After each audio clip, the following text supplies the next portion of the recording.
Assalamualaikum warahmatullahi wabarakatuh. Bismillah, alhamdulillah, wassalatu wassalamu ala rasulillah. Allahumma sholli ala sayyidina Muhammad wa ala alihi wa sahbihi azmain, amma ba'du. Pada kesempatan ini saya akan membahas tabah menghadapi kesusahan dan cobaan dalam mendakwahkan agama. Kita bukan saja tidak dapat membayangkan bagaimana kesusahan dan penderitaan Nabi Shallallahu Alaihi Wasallam dan para sahabatnya dalam menyebarkan agama. Bahkan keinginan untuk mengetahuinya, kita enggan bersusah payah. Kisah kehidupan mereka telah banyak ditulis dalam kitab sejarah, namun sangat jauh untuk diamalkan dalam kehidupan. Bahkan kita sangat malas untuk sekedar mengetahui bagaimana kisah kehidupan mereka. Dalam bab ini akan diceritakan sebagian kisah mereka sebagai suri toladan bagi kita. Kisah-kisah tersebut akan diawali dengan kisah Rasulullah Shallallahu Alaihi Wasallam. Semoga dengan mengisahkannya akan menjadi sebab keberkahan. Yang pertama, perjalanan Rasulullah Shallallahu Alaihi Wasallam ke Taif. Selama 9 tahun sejak kerasulannya, Nabi Muhammad Shallallahu Alaihi Wasallam telah berusaha menyampaikan ajaran Islam dan berusaha menyampaikan petunjuk untuk memperbaiki kaumnya di Mekah. Namun, sangat sedikit yang mau menerima ajakan beliau, kecuali mereka yang sejak awal telah masuk Islam. Selain mereka, ada orang-orang yang belum masuk Islam, tetapi siap membantu Rasulullah Shallallahu Alaihi Wasallam. Dan sebagian besar kafirin Mekah selalu menyakiti beliau dan para sahabatnya. Abu Thalib termasuk orang yang belum masuk Islam, tetapi hatinya sangat mencintai Rasulullah Shallallahu Alaihi Wasallam. Ia akan melakukan apa saja untuk menolong Nabi Shallallahu Alaihi Wasallam.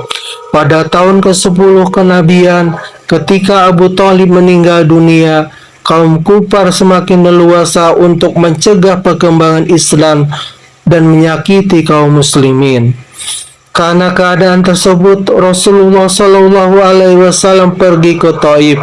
Di sana ada suatu kabilah yang bernama Tsaqif yang sangat banyak anggotanya. Beliau Shallallahu Alaihi Wasallam berpendapat, jika mereka masuk Islam, maka kaum muslimin akan terbebas dari siksaan kaum kafirin dan akan menjadikan kota itu sebagai pusat penyebaran Islam. Setibanya di Taif, Nabi Shallallahu Alaihi Wasallam langsung menemui 3 orang pemuka masyarakat dan berbicara dengan mereka, mengajak kepada Islam, juga mengajak mereka untuk mengikuti membantu penyebaran agama ini. Namun mereka bukan saja menolak, bahkan adat bangsa Arab yang terkena dengan penghormatan terhadap tamu tidak mereka tunjukkan. Mereka menerima beliau dengan sikap yang sangat buruk. Mereka menunjukkan rasa tidak suka dan dengan kedatangan Nabi Shallallahu Alaihi Wasallam. Pada mulanya, beliau berharap kedatangannya kepada tokoh masyarakat itu akan disambut dengan baik dan sopan. Tetapi sebaliknya, salah seorang di antara mereka ada yang berkata, "Wahai, kamulah yang dipilih oleh Allah sebagai nabinya." Yang lain berkata, "Apakah tidak ada orang selainmu yang lebih pantas dipilih Allah sebagai nabi?" Yang ketiga berkata, "Saya tidak mau berbicara denganmu. Karena jika kamu memang benar seorang nabi seperti yang kamu akui, dan kemudian aku menolakmu, tentu tidak akan mendatangkan bencana. Dan jika kamu berbohong, maka tidak ada gunanya berbicara denganmu.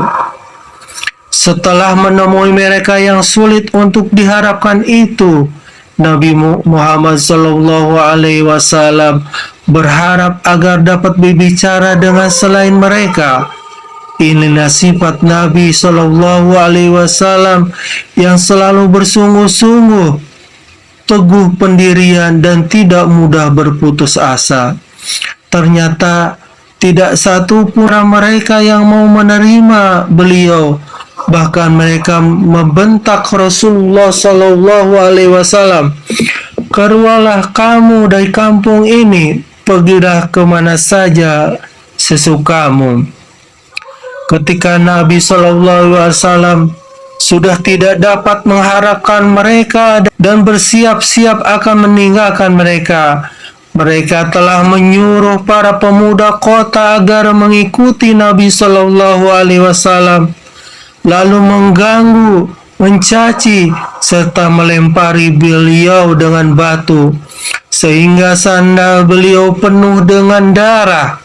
Dalam keadaan seperti ini, Rasulullah SAW meninggalkan Taif.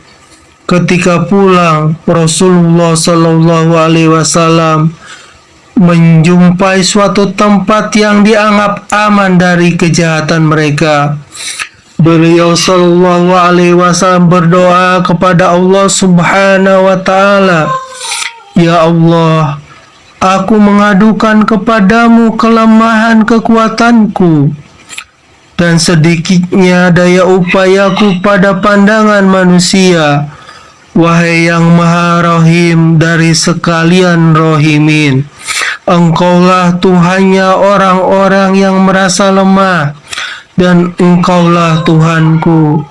Kepada siapakah Engkau serahkan diriku?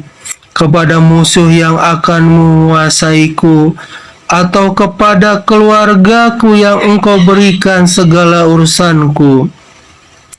Tiada suatu keberatan asalkan tetap dalam ridho-Mu. Afiat-Mu lebih berharga bagiku. Aku berlindung kepadamu dengan nur wajah-Mu yang menyinari segala kegelapan dan yang membaguskan urusan dunia dan akhirat. Dari turunnya murka-Mu atasku atau turunnya azab-Mu atasku, kepada Engkaulah kuadukan keadaanku, hingga Engkau ridho. Tiada daya dan upaya melainkan dengan-Mu."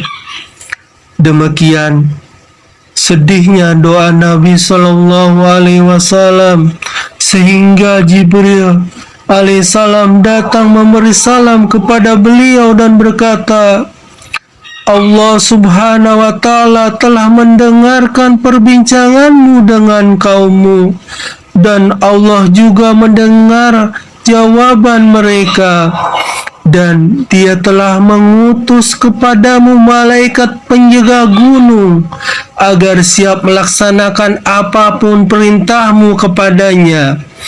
Malaikat itu pun datang dan memberi salam kepada Nabi SAW seraya berkata, "Apapun yang engkau perintahkan, aku akan lakukan. Bila engkau suka, akan kubenturkan kedua gunung di samping kota ini, sehingga siapapun yang tinggal di antara keduanya akan mati terhimpit. Jika tidak, apapun hukuman yang engkau inginkan, aku siap melaksanakannya." Rasulullah SAW yang bersifat pengasih dan mulia ini menjawab, "Saya berharap kepada Allah Subhanahu wa Ta'ala, andaikan pada saat ini mereka tidak menerima Islam, mudah-mudahan keturunan mereka kelak akan menjadi orang-orang yang beribadah kepada Allah." Faedah dari kisah ini adalah demikianlah akhlak seorang nabi yang mulia. Kita mengaku bahwa diri kita adalah pengikutnya, tetapi ketika kita ditimpa sedikit kesulitan, kita akan mencela, bahkan menuntut balas. Kezaliman dibalas dengan kezaliman, sambil terus mengaku bahwa kita adalah umat Muhammad sallallahu alaihi wasallam. Padahal dengan pengakuan itu seharusnya segera tingkah laku kita mengikuti beliau Nabi sallallahu alaihi wasallam. Jika mendapat kesulitan dari orang lain, tidak pernah mendoakan keburukan dan juga tidak pernah ingin menuntut balas. Akhiru da'wana, wassalamualaikum warahmatullahi wabarakatuh.